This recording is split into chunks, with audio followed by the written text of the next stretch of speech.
कहानी। हर प्राणी का अपना अनोखा व्यक्तित्व। एक समय की बात है, एक घने और हरे भरे जंगल में विभिन्न प्रकार के जानवर रहते थे।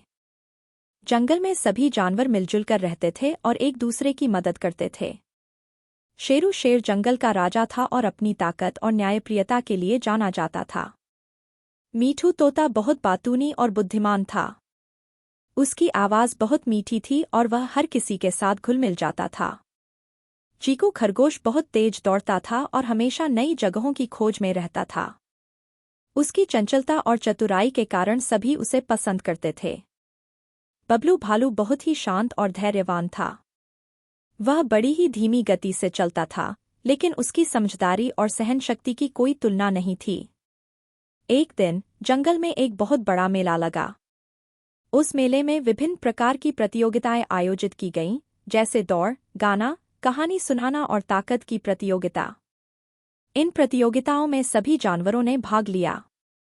सभी जानवरों ने अपने अपने तरीके से अच्छा प्रदर्शन किया। दौड़ प्रतियोगिता का मार्ग जंगल की पगडंडियों से होकर गुजरता था। चीकू खरगोश ने अपनी तेज गति और चपलता से सबसे पहले फिनिश लाइन पार की और विजेता बना। शेरू शेर और बबलू भालू ने भी अच्छा प्रदर्शन किया, लेकिन वे चीकू की गति का मुकाबला नहीं कर सके। इस तरह गाना प्रतियोगिता में मीठू तोता ने अपने गाने से सभी को मंत्रमुग्ध कर दिया। कहानी प्रतियोगिता में बबलू भालू ने अपनी समझदारी और धैर्य के साथ एक प्रेरणादायक कहानी सुनाई। अंतिम ताकत की प्रतियोगिता में शेरू शेर ने अपनी ताकत का भरपूर प्रदर्शन किया और सभी जानवरों को प्रभावित किया। प्रतियोगिताओं के बाद जब सभी जानवर एकत्रित हुए, तो कुछ जानवर अपनी हार से निराश थे। शेरू ने सभी जानवरों को एकत्रित किया और कहा, मित्रों, हमें समझना चाहिए कि हम सबकी अपनी अपनी विशेषता और अनोखा व्यक्तित्व है, जो हमें एक दूसरों से अलग बनाता है। जैसे मीठू तोता ने कहा, मैं गाना गा सकता हूँ और अपनी मीठी आवाज़ से सबको खुश कर सकता हूँ, लेकिन मैं दौड़ने में चीकू खरगोश का मुकाबला नहीं कर सकता।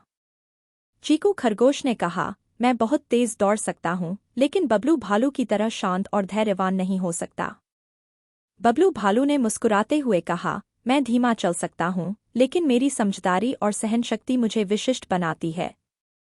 फिर शेरू शेर ने कहा, हम सभी अपनी अद्वितीयताओं के साथ इस समाज का हिस्सा हैं, इसीलिए हमें एक दूसरे की विशेषताओं का मान करना चाहिए और उन्हें अपनाना चाहिए। यही हमारी वास्तविक शक्ति और एकता का स्तंभ है।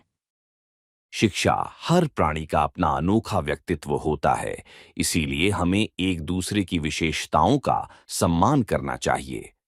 यही हमारी सच्ची एकता और शक्ति है।